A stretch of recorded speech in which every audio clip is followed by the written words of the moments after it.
Shalom jemaat Tuhan dari GBIS Haleluya Palur serta para sahabat-sahabat yang masih senang dengan ibadah online. Sore hari ini jemaat GBIS Haleluya akan mengadakan ibadah secara online. Untuk itu mari bapak-bapak, ibu, saudara, kita tundukkan kepala. Haleluya Tuhan Yesus, terima kasih atas kasih karunia-Mu, atas berkat-berkat-Mu. Kalau sebentar jemaat-Mu dari GBIS Haleluya Palur, kami akan mengadakan ibadah secara online. Ya Tuhan, kiranya Engkau pimpin kami satu persatu jemaat-Mu Haleluya untuk bisa ibadah secara online. Terima kasih Tuhan Yesus, terima kasih. Tak lupa kami juga berdoa bagi Bapak Gembala kami yang akan membawakan firman-Mu, Bapak Sakaria. Sucikan dan kuduskanlah. Kami mohon pimpinan-Mu Tuhan dalam ibadah pagi sore hari ini. Mulai dari awal sampai pertengahan dan akhirnya. Kami hanya menyerahkan dalam nama Tuhan Yesus Kristus Allah kami yang hidup. Amin. Shalom Bapak Ibu, jemaat GBIS Haleluya Palur, dan juga sahabat-sahabat ibadah online dimanapun berada, baik yang ada di dalam negeri maupun yang ada di luar negeri. Nah, hari ini kita belajar tentang kuat menghadapi kesusahan hidup. Nah, Selasa lalu kita belajar tentang ujian.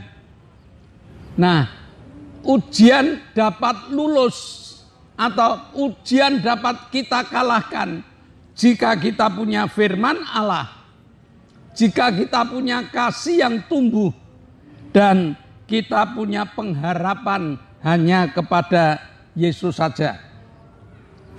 Jemaat Tesalonika goal, dia memiliki ketiganya ini, sehingga pada saat dia menghadapi berbagai macam kerusuhan yang ada di kota itu, dia memiliki kekuatan. Dia memiliki kemampuan yang luar biasa. Bahkan dia melihat pemeliharaan Allah. Dia melihat penjagaan Allah untuk Rasul Paulus dan juga untuk Silas pada waktu itu. Sehingga Rasul Paulus dan Silas lepas dari tangkapan dari orang-orang yang membuat huru-hara di kota Tesalonika.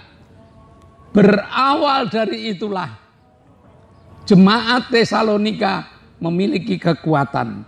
Nah, saat ini kita akan belajar kuat menghadapi kesusahan hidup. Nah, mengapa dikatakan kuat menghadapi kesusahan hidup? Karena yang namanya kesusahan hidup itu selalu muncul dari hari ke hari. Hari ini kita kuat, besok pagi bagaimana, lusa bagaimana, minggu depan bagaimana. Firman Tuhan mengajar kepada kita kuat dalam menghadapi kesusahan hidup yang datang bertubi-tubi, tidak mengenal waktu, tidak mengenal tempat, tidak mengenal apapun juga. Kesusahan seringkali dapat datang. Nah, kita harus belajar, sebab tanpa belajar kita akan kalah dalam menghadapi kesusahan hidup. Karena kesusahan hidup itu seringkali bertubi-tubi, satu belum selesai muncul kesusahan baru. Tapi kalau kita kuat, sehebat apapun kesusahan hidup itu dan bertubi-tubi seperti apapun, kita memiliki kekuatan. Nah, mari kita buka 1 Tesalonika 3. Ya, sudah 1 Tesalonika 3 ayat 1 dan ayat yang kedua.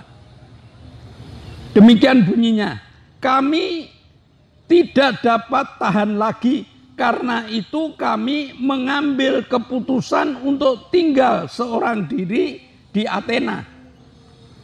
Lalu kami mengirim Timotius, saudara yang bekerja dengan kami untuk Allah dalam pemberitaan Injil Kristus, untuk menguatkan hatimu dan menasihatkan kamu tentang imanmu.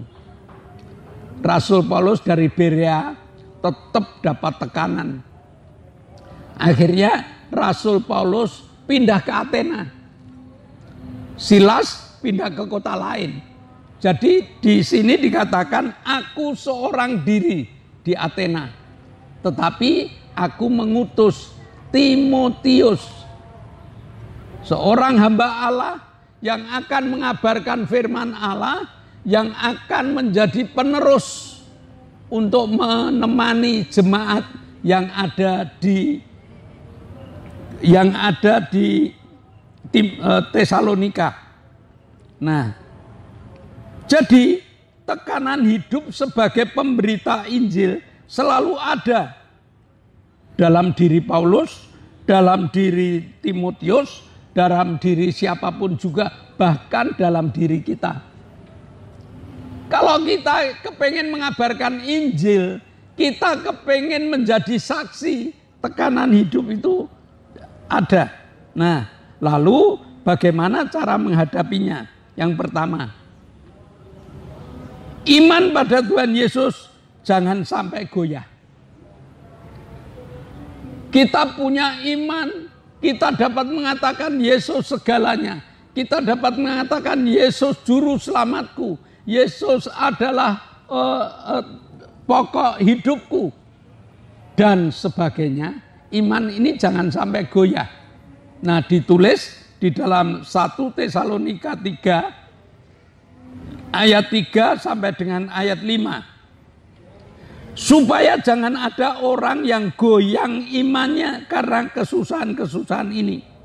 Kamu sendiri tahu bahwa kita ditentukan untuk itu. Sebab juga waktu kami bersama-sama dengan kamu, telah kami katakan kepada kamu bahwa kita akan mengalami kesusahan. Dan hal ini seperti kamu tahu telah terjadi.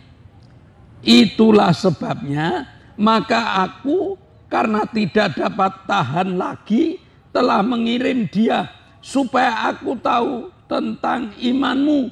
Karena aku khawatir kalau kamu telah dicobai oleh si penggoda dan kalau usaha kami menjadi sia-sia. Rasul Paulus sampai rasanya tidak tahan menghadapi berbagai macam kesusahan hidup itu. Maka Rasul Paulus menyendiri di Athena. Dia berdoa untuk jemaat Tesalonika. Dan jemaat Tesalonika mendapatkan guru baru. Namanya Timotius. Supaya imannya terjaga. Ya, di saat menghadapi kesusahan, jangan memberi kesempatan kepada iblis. Karena di setiap kesusahan, iblis akan memperkeruh suasana. Ya, kesusahan apa yang kecil aja. Kalau kita beri kesempatan iblis, tuh kesempatan iblis ini akan menjadikan kesusahan yang kecil ini diperkeruh, diperbesar, dikobarkan sehingga ketakutan, kekhawatiran muncul dalam hidup kita. Nah, maka iman pada Yesus harus diperkuat. Hanya dalam nama Yesus kita akan memperoleh kemenangan. Kita harus bersungguh-sungguh di dalam mempertahankan iman ini, di dalam mengembangkan iman ini. Kita harus dapat mengatakan bahwa Allahku mampu memberikan kekuatan kepadaku untuk mengalahkan berbagai macam kesusahan hidup. Kesusahan hidup itu bisa kekurangan ekonomi, kesusahan hidup itu bisa masalah, kesusahan hidup itu bisa dengan sakit penyakit dan sebagainya. Dia telah mati di kayu salib. Yesaya mengatakan Yesus mati di kayu salib itu untuk kehidupan kita. Dia diremukkan bukan karena kesalahannya, bukan karena dosa-dosanya, tetapi dia diremukkan oleh karena kita. Jadi semuanya telah ditanggung oleh Tuhan kita. Itu yang harus kita pegang teguh. Bahwa Yesus memberikan kemenangan kepada setiap orang yang percaya kepadanya. Bagaimana cara menghadapi kesusahan hidup? Yang kedua, dengan berdoa. Berdoa dengan sungguh-sungguh. Bukan hanya sekedar tutup mata, berdoa dalam 1-2 kalimat selesai. Bukan itu. Tetapi berdoa dengan sungguh-sungguh. Berdoa dengan tidak putus-putus. Bisa sekali, bisa 2 kali, bisa 10 kali, bisa 20 kali. Di mana iman kita mulai goyah, kita mulai datang kepada Tuhan. Ya Tuhan, berikan kekuatan kepadaku supaya aku mampu untuk mengalahkan kesulitan yang saat ini aku hadapi. 1 Tesalonika 3 ayat 10. Siang malam kami berdoa sungguh-sungguh supaya kita bertemu muka dengan muka dan menambahkan apa yang masih kurang pada imanmu. Doa kita ini supaya kita dapat bertemu muka dengan Tuhan kita. Sampai kita ini dapat merasakan, melihat Yesus yang telah tergantung mati di kayu salib, yang semuanya ini diberikan kepada kita, memberikan kekuatan kepada kita. Berdoa dengan sungguh-sungguh, artinya berdoa dengan segenap hati, berdoa dengan mengalahkan waktu, berdoa mengalahkan berbagai macam kegiatan supaya kita dapat benar-benar bertemu dengan Tuhan kita. Nah, dengan berdoa kita bisa berhubungan langsung dengan Tuhan. Dan Tuhan, sumber pertolongan itu akan mengabulkan permohonan kita. Tapi ingat ya, Tuhan sudah mengatakan berdoa itu tidak gampang. Dalam Markus 14 ayat 36, berjaga-jagalah, berdoalah supaya kamu jangan jatuh ke dalam pencobaan. Roh memang kuat, tetapi daging lemah.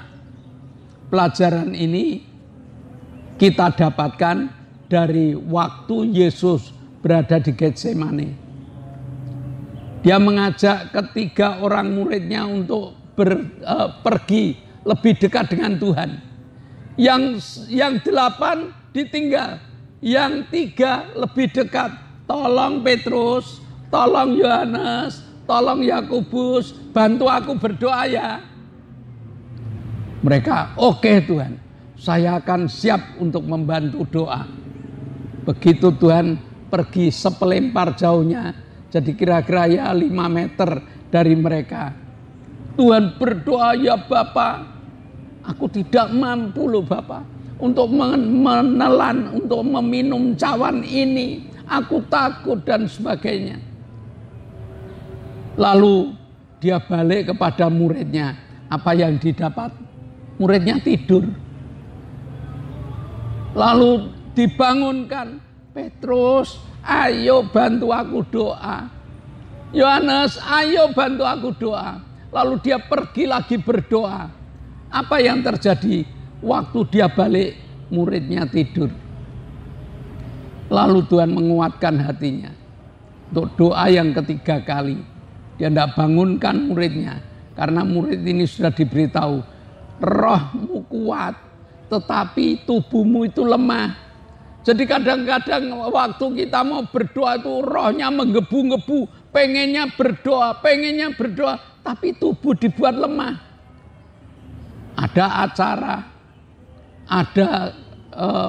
ada waktu-waktu tertentu untuk yang lain, untuk bekerja dan sebagainya, sehingga doa itu terlewatkan. Nah, tapi pada doa yang ketiga Tuhan menang.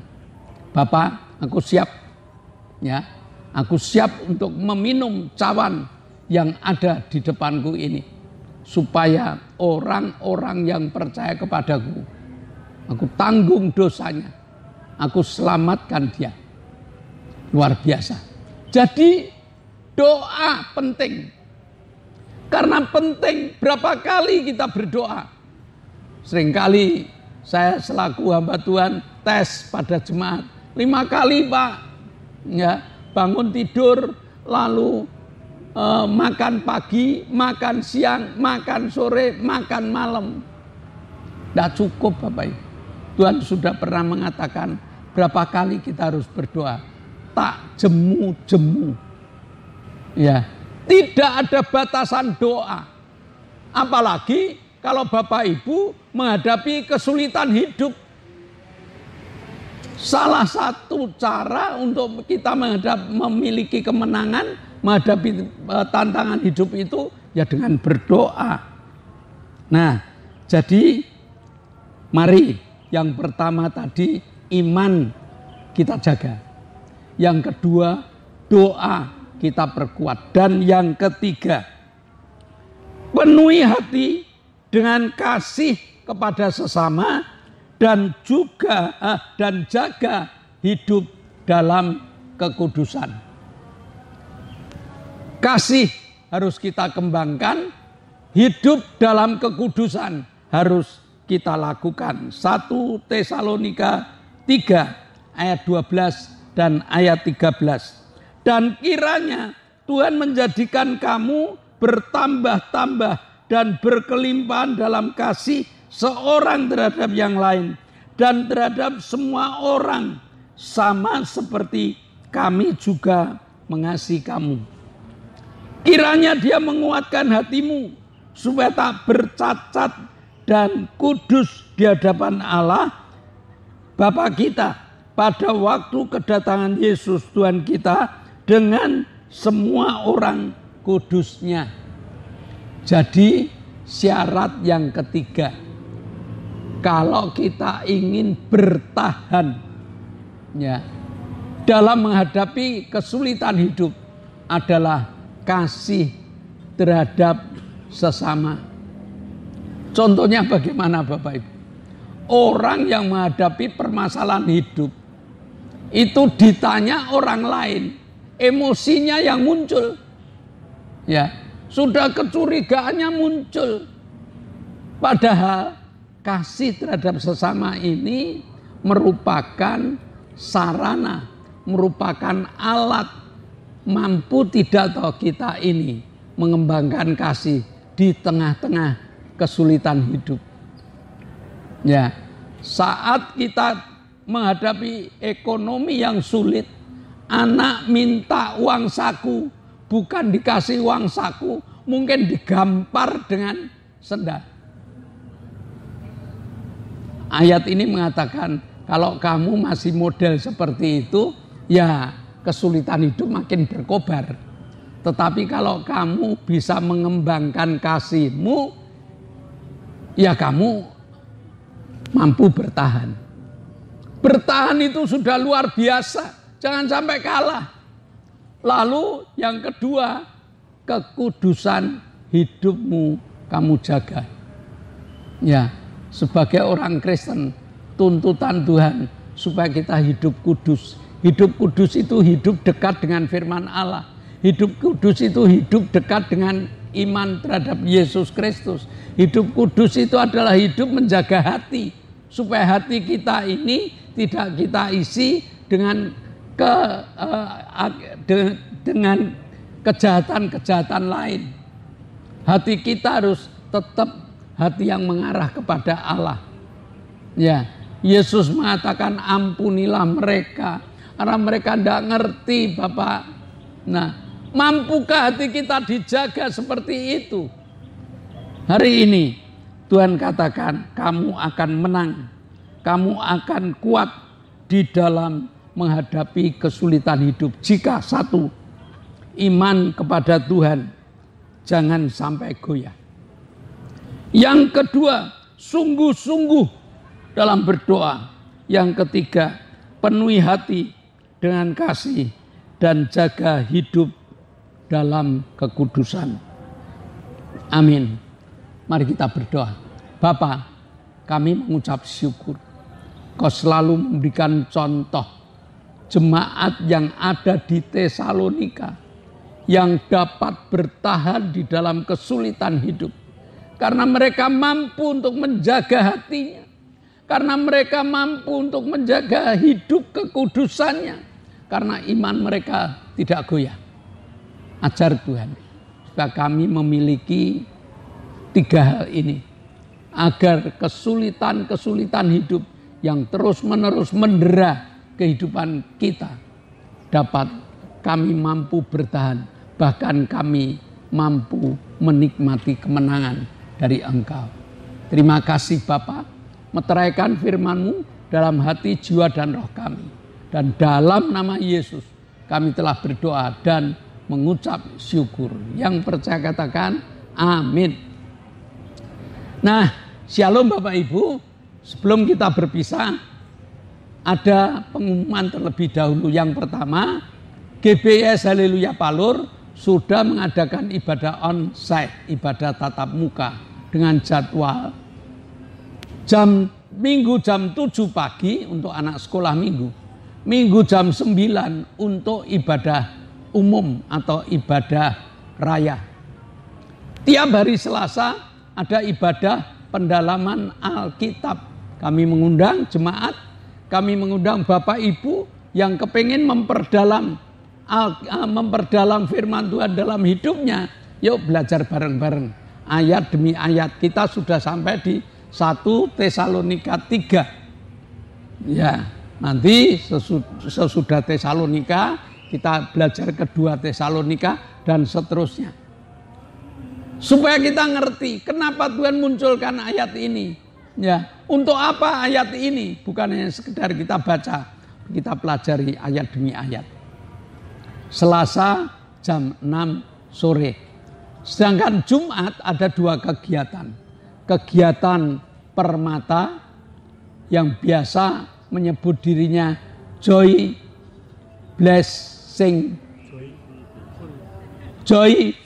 blessing. Ya, jadi satu kegembiraan full berkat ada di dalam mereka yang ada di Permata. Bapak Ibu pengen diberkati, ikut ya. Bapak Ibu ingin rumahnya dipakai, ikut daftarkan. Lalu yang kedua ada ibadah cabang perunas, mulainya jam 6.30 sore. Kalau Bapak Ibu kepengen di cabang, monggo. Kepengen di Permata, silakan. Gereja punya 2 kegiatan. Supaya apa? Yang dekat dengan Permata, silakan ke Permata. Yang kepengen ke cabang, silakan ke cabang. Yang penting belajar firman Tuhan. Lalu hari Sabtu ada ibadah kaum muda dengan nama Revive Generation. Anak muda dengan segudang acaranya. Mereka mengemas ibadah dengan model kemudaannya. Eman-eman kalau putra-putri Bapak Ibu tidak ikut, tidak punya pengalaman bagaimana cara anak muda mengemas ibadah. Saya rasa doakan ibadah online. Ya, ibadah online biar jalan terus. Ibadah online kita gunakan untuk penginjilan. Ya, ibadah online ini bukan hanya untuk dalam negeri. Ibadah online ini ada beberapa luar negeri yang sudah mengikuti ibadah online dengan mereka memberikan berbagai macam tanggapan kepada kami. Nah, maka Bapak Ibu silakan mendoakan ibadah online. Dan kalau Bapak Ibu sudah ikut ibadah online, tolong di like, tolong dikomentari dan share untuk 5 orang. Saya rasa itu. Mari kita akhiri ibadah kita. Mari kita berdoa. Kami bersyukur padamu Tuhan, Engkau telah pimpin kami beribadah, memuji memuliakan namamu, belajar firman-Mu. Engkau telah pimpin berkati hamba-Mu untuk membawa firman-Mu. Engkau pakai hamba-Mu lebih hari lebih menyenangkan. Terima kasih Bapa. Bapa, pada saat ini kami berdoa untuk bangsa dan negara kami. Tuhan pimpin berkati bangsa dan negara kami. Engkau pimpin juga berkati pemimpin-pemimpin negara kami. Terlebih presiden yang sudah terpilih. Bawa berkati dengan hikmat-Mu yang dari surga. Kami juga berdoa untuk pemimpin negara yang lain. Engkau akan pimpin berkati ya Bapa dengan hikmat yang dari-Mu. TNI, Polri kami serahkan ke dalam tangan-Mu. Pimpin beliau untuk mengamankan negara kami. Kami menyerahkan semua ke dalam tangan-Mu Bapa. Dalam nama Yesus kami berdoa dan bersyukur. Bapa, kami mengucap syukur. Kau Allah yang baik, Kau Allah yang telah memberi kesempatan kepada kami untuk beribadah. Walaupun masih dalam ibadah online, tapi kami tahu 2-3 orang berkumpul dengan berjauhan pun berkumpul dalam nama-Mu, Engkau hadir, Engkau mengajar, Engkau memimpin, Engkau menyertai kami di dalam ibadah online kami. Dan saat ini kami berdoa untuk teman-teman kami. Kami berdoa untuk Ibu Gito yang kakinya sakit, untuk Ibu Mintarsi yang pasca operasi usus, untuk Ibu Arin yang tulang-tulangnya rapuh, untuk Ibu Mariati, untuk Bapak Ngadiman, untuk Bapak Petrus Sutresno yang gagal ginjal, untuk Bapak Ishak yang sudah sepuh, untuk Bapak Petrus Ngadio yang berada di Balikpapan, yang saat ini ada di rumah sakit. Kami berjauhan satu dengan yang lain, tetapi tangan kuasa-Mu menjamah mereka, bilur-bilur-Mu menyembuhkan. Maka kami hanya mengatakan dalam nama Yesus, jadilah sembuh. Dan kami bersyukur Engkau telah jamah Pak Gito, Engkau telah jamah Ibu Bambang, Engkau telah jamah Ibu Satinem, sehingga mereka telah menikmati kesembuhan dari Engkau dan bersaksi tentang hebatnya Yesus di dalam hidup manusia. Terima kasih Bapak. Sebentar kami akan berpisah satu dengan yang lain, namun kami percaya Engkau telah membuka tingkap-tingkap langit-Mu. Engkau telah mencurahkan berbagai macam berkat untuk kami. Maka jemaat, kedangkanlah tangan-Mu, terimalah berkat dari Allah, berkat untuk rumah tanggamu, berkat untuk usaha pekerjaanmu, berkat untuk rancangan-rancangan hidupmu, berkat jasmani, berkat rohani terus mengalir dan mengalir limpah. Sampai setiap orang pun akan mengatakan engkau diberkati.